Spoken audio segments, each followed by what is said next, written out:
Oke, lanjut. Terima kasih Mas Apim ya.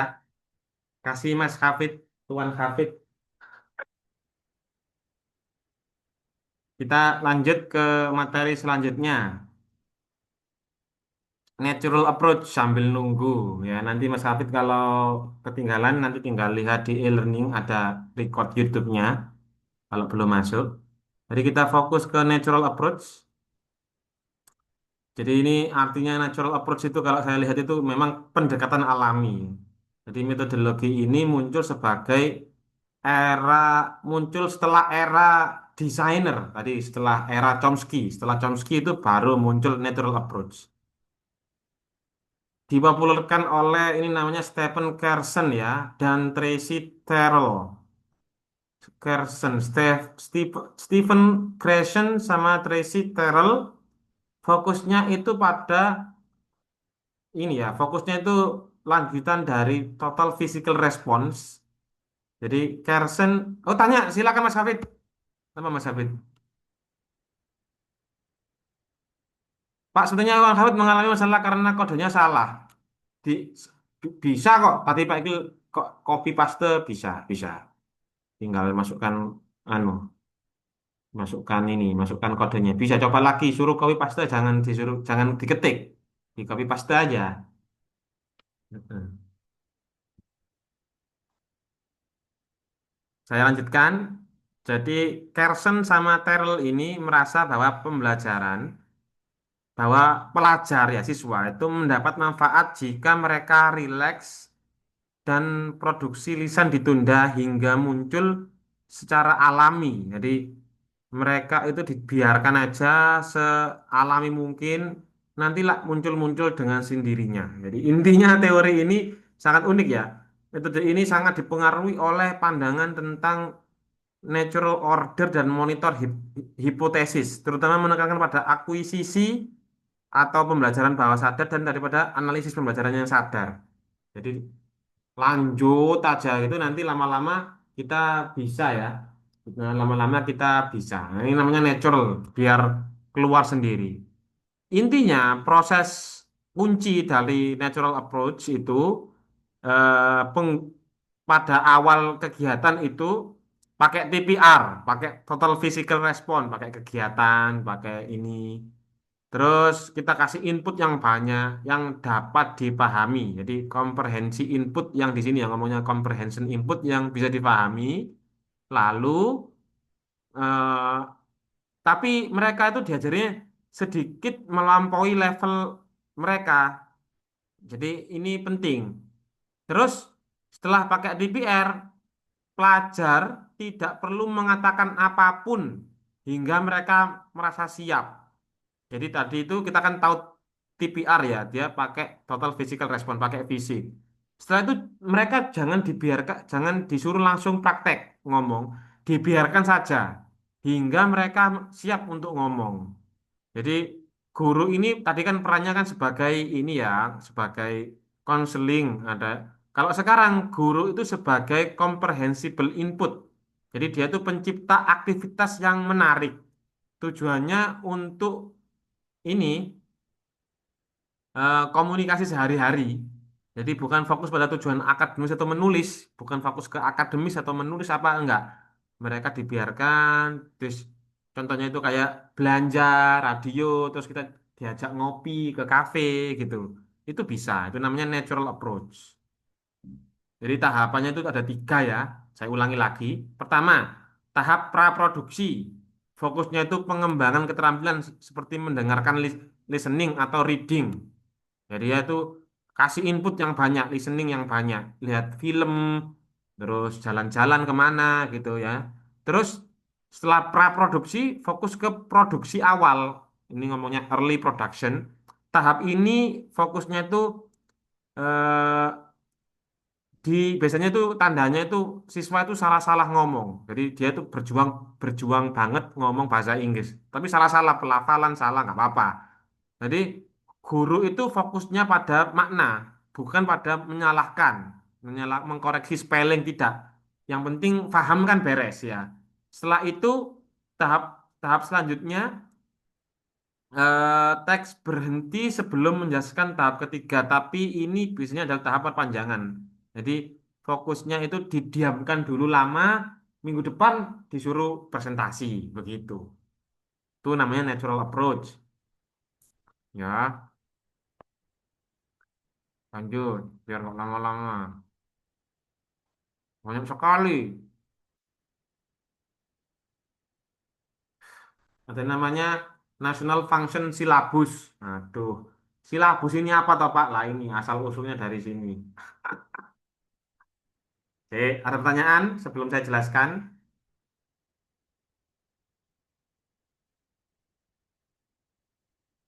Paham ya, natural approach paham ya?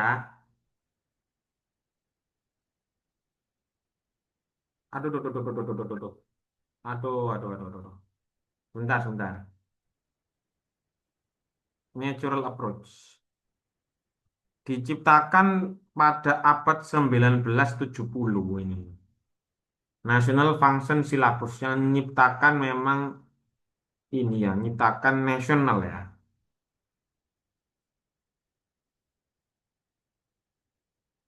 Jadi begini, tadi kita kan sudah kita membahas beberapa bermacam-macam metodologi ya, evolusi sejarahnya dari awal sampai ke abad ke sekarang. Jadi saya menjelaskan itu eh, fokusnya sekarang ini ya, NFS, Beyond Method, melampaui metode. Jadi melampaui fo- metode itu seperti tadi itu audiolingual, cognitive language learning gitu ya, terus direct method itu melampaui itu. Jadi eh, begini, NFS kita sebut NFS saja, National Functional Syllabus ya. Itu digunakan pada 1970 oleh Van Eck dan Alexander dan Wilkins di sini ya. Van Eck, Alexander dan Wilkins. Tujuannya itu eh, mengorganisasi kurikulum bahasa Inggris ya, apa yang jasanya ya. Jadi berbeda dengan silabus secara struktural yang mengurutkan materi. Bukan ya. Jadi NFS ini fokus pada tujuan pragmatis atau fungsi dari penggunaan bahasa. Jadi silabus ini fokusnya itu pada notion, bukan bukan nasional ya. Di sini notion, notion itu dari kata gagasan atau konsep. Kalau misalkan di sini konsep seperti existence, ruang atau waktu, kuantitas, begitu. Di sini dicontohkan begitu. Notion itu fokus atau apa gagasan atau konsep. Terus function itu tujuan komunikasi yang spesifik seperti meminta maaf, apologizing misalkan ya. Terus menyarankan, suggesting gitu ya. Jadi begitu, bukan silabus pada umumnya. Jadi di silabus di sini kalau di Indonesia kan diterangkan runtutan materi ya. Kalau di Beyond Method di sini itu fokus kepada notion and function. Metode pengajaran ini itu fokusnya itu misalkan tadi itu ya konsep tentang meminta maaf. Jadi misalnya di LKS atau buku paket itu kan ada kayak topik apologizing terus gitu atau suggesting atau asking permissions biasanya begitu kan. Nah, itu namanya notion of notional function of syllabus. Jadi bukan ini bukan ke arah ke yang macam-macam. Jadi fokusnya di sini itu lebih fokus pada pendekatan kurikulum ya. Fokus pada fungsi makna yang ingin disampaikan oleh pengajar. Dasar teoritisnya itu penting ya ini. Dasarnya itu Communicative Language Teaching di sini kalau lihat CLT pada abad 1980 yang dulu itu. Nah, di sini fokusnya ke kalau tadi itu kan anu ya natural ya. Sekarang lebih spesifikkan ke hal-hal yang kayak apologizing, giving comment, introducing self and other people, exchanging personal information, sampai asking for information. Di sini ini kan jadi pondasi kita buku paket di Indonesia itu ini kan. Kamu pasti LKS sama buku paket kamu kan pasti ada 7 ini wajib ada. Pasti itu Pak. Iya. Kamu bisa cek sendiri. Iya kan Mas Abim ya sama Mas Hafid ya. Kalau dirangkum, waduh. Tapi kan sudah saya jelaskan ya, kayaknya cukup. Semuanya itu adalah ini metode, sejarahnya juga. Kalau sekarang apa Pak? Sekarang tadi itu saya contohkan, ada yang autonomous learning, pakai menggunakan AI, memanfaatkan AI sebagai alat untuk validasi. Ada yang gamification atau gamified learning, memfungsikan game secara online untuk pembelajaran strategi, mengumpulkan uang untuk eh, apa kayak Among Us itu kan juga kan bisa kan jadi role play apa werewolf gitu kan itu kan gamified learning gitu. Sekarang masih sangat berkembang ya, autonomous learning lah, gamified learning lah, apa CLIL, ada yang TPACK, total apa pakai komputer macam-macam. Tapi itu kamu sendiri nanti kita bahas di kemudian hari. Kayaknya sudah cukup itu metode. Kita fokus ke yang lain aja. Sebelum ke fokus yang lain, ada pertanyaan?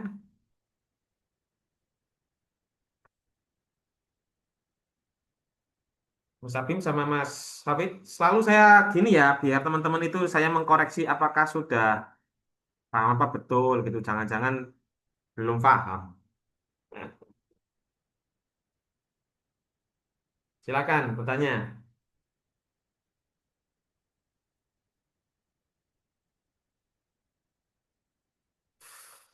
Jadi kalau saya rangkum itu ya, era 1940 ketika Perang Dunia II sampai 1960 itu ya, itu agak kaku ya, agak kaku. Terus ada yang tadi itu contohnya audiolingual, ada yang kognitif code learning gitu ya.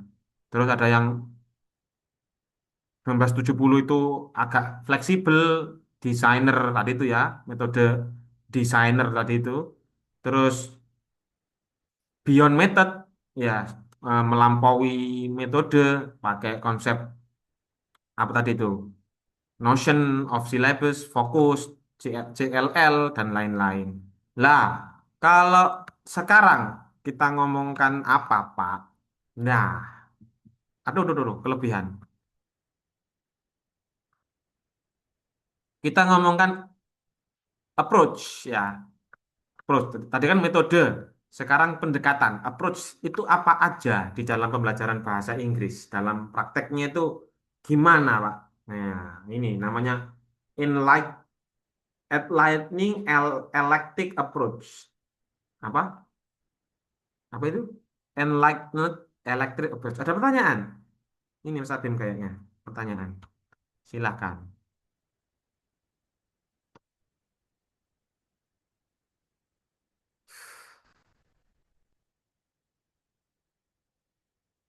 Apa Mas Adim? Berarti secara perkembangannya itu mulai dari kaku. Salah Mas Abim, kebalik dari kaku dulu fleksibel terus lebih ke ini natural gitu. Sekarang approach ya. Approach itu electric, approach electric sama enlighten. Apa itu? Nah, jadi ini tuh pendekatan atau apa ya? Rasionalisasi seorang guru untuk pengajaran bahasa Inggris.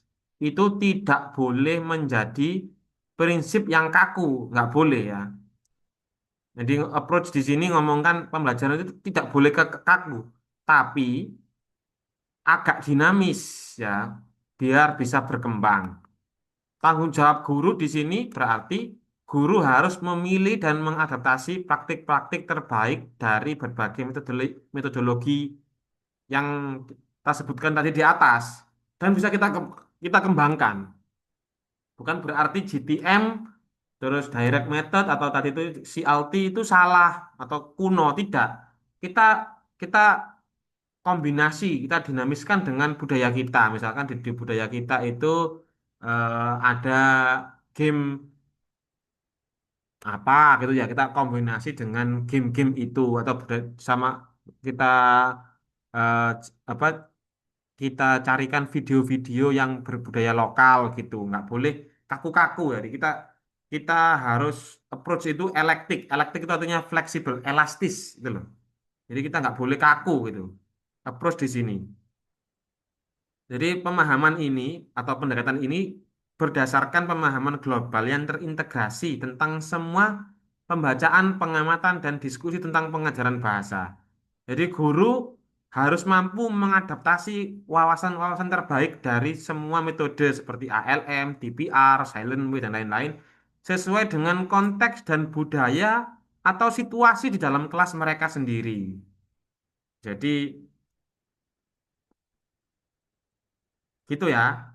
Berarti kamu jadi guru nanti nggak boleh aku kaku, nggak boleh eh, ke pakai pakai kamu stok ndak. Kita keluar ke lapangan, kita pakai puisi, kita pakai apa?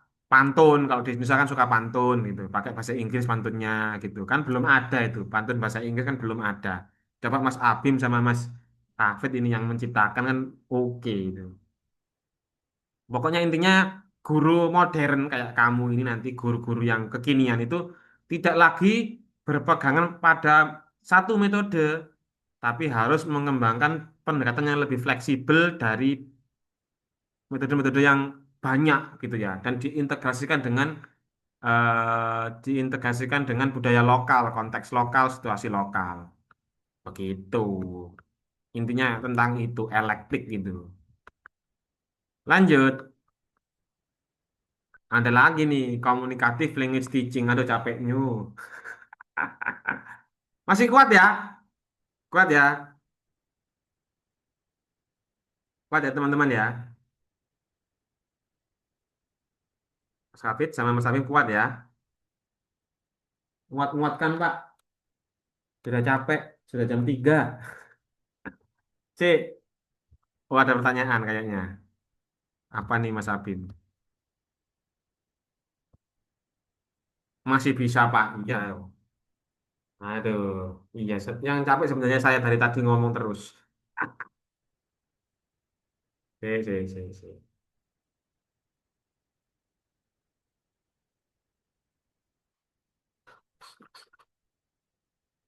Sekarang fokus ke Communicative Language Teaching, singkatannya CLT ya, akronimnya namanya CLT, Communicative Language Teaching. Apa tuh CLT?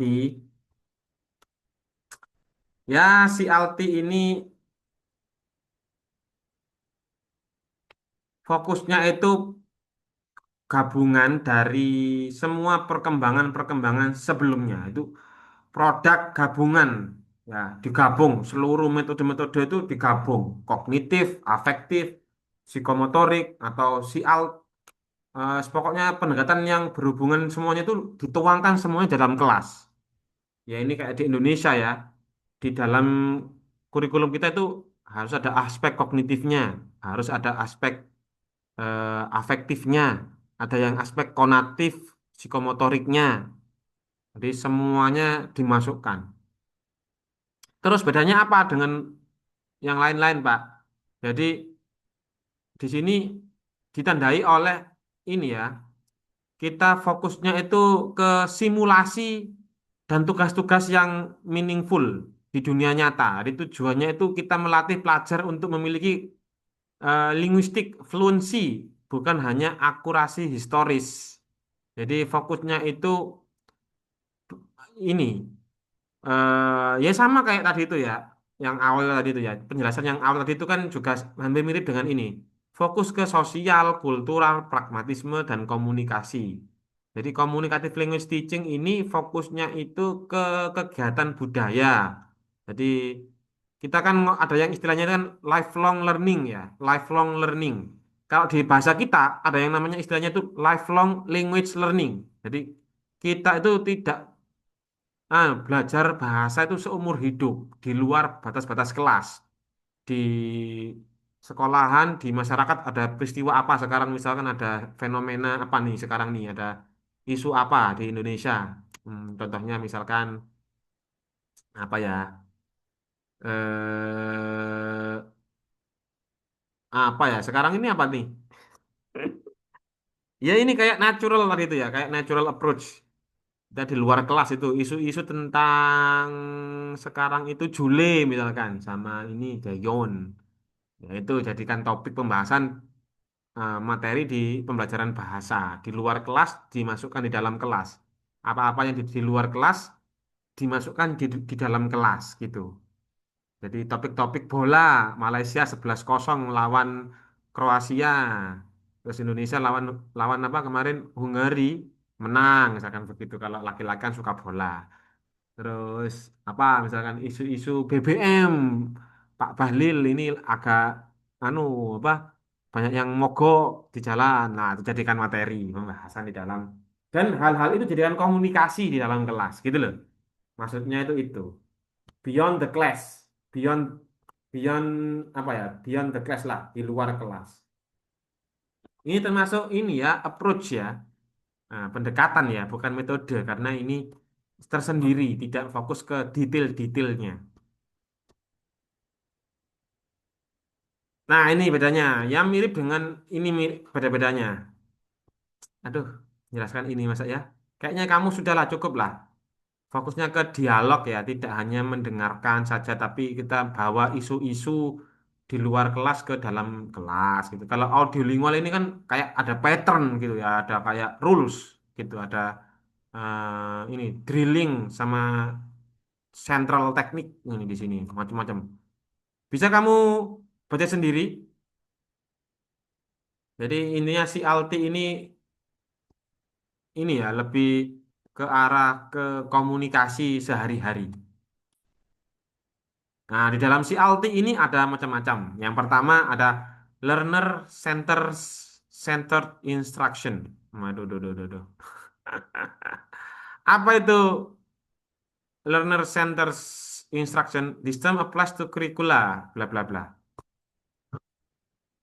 It can be apa ini? Contrasted with teacher center. Oh, enggak sama dengan teacher center ya. Jadi ini fokusnya ke siswa, fokus ke learner center. Learner center instruction ya, kamu kan sudah tahu ya learner center instruction. Jadi anak-anak yang menentukan topiknya, yang menemukan, mendiscover tadi itu loh. Terus ada lagi namanya kooperatif, apa nih? Kooperatif and kolaboratif learning. Ya, ini sesuai dengan namanya ya.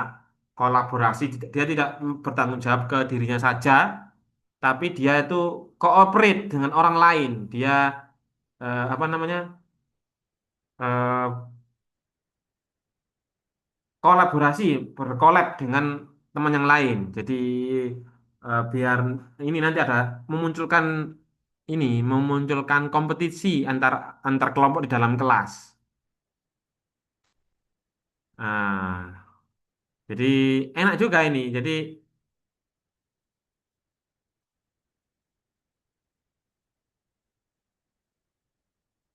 apa tadi saya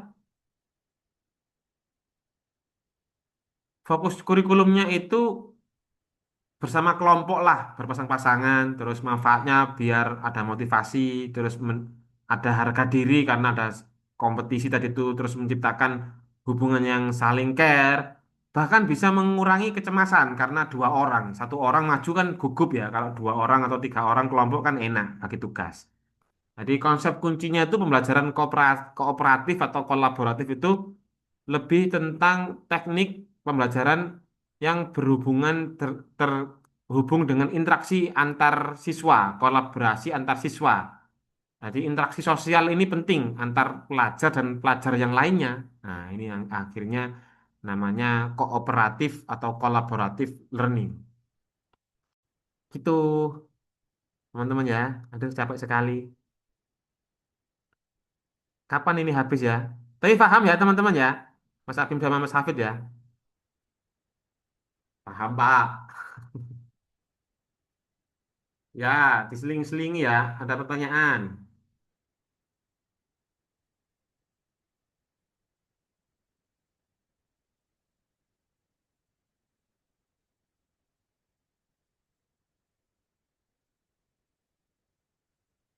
Pertanyaan Mas Hafid, Mas Hafid dan Mas Sabim. Aduh, jam 3 Rek, ya. Ada pertanyaan? Ada ini Mas Abim. Untuk apakah masih akan terus berkembang? Mungkin ada catatan di sejarah tahun 2000 ini. Nggak ada.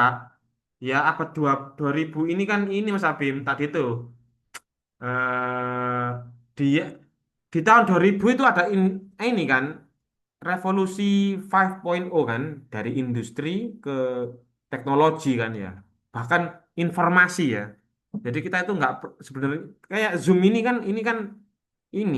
teknologi. Zoom ini kan kita nggak usah berinteraksi tatap muka langsung, kita bisa berinteraksi lewat pembelajaran. Ini namanya tipe ECK ini berkembang terus gitu.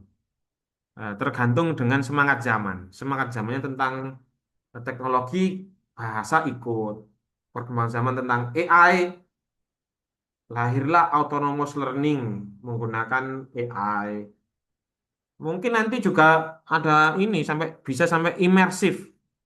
Karena anak-anak sekarang semuanya digital, akhirnya butuh namanya immersion antaranya sosial dengan bahasa ini tidak ada jarak. Bahkan nanti kurikulum antara anak satu dengan anak yang lain akan terus berbeda. Jadi kurikulum kita itu nanti antaranya anak satu dengan yang lain itu berbeda-beda tergantung dengan keahlian mereka. Gitu. Nah, sekarang ini ya, content based instruction. Jadi content based instruction itu seperti yang saya katakan imersif tadi itu ya, integrasi pembelajaran atau materi pembelajaran dengan pengajaran bahasa. Jadi bahasa menjadi media untuk menyampaikan informasi yang bermakna dan relevan. Jadi eh, kalau sekarang gini, kamu bisa ini ya, jadi usaha ini deh. Kamu ngevlog foto foto Coban Pelangi misalkan, atau foto mana ini, jalan-jalan ke Celaket gitu. Sambil ngevlog kamu nih, sambil berbahasa Inggris gitu, sambil eh, fokusnya itu bahasa yang jadi bergeser gitu ya. Fokus ke konten. Jadi vlogger lah misalkan kamu ini. Contohnya itu begitu.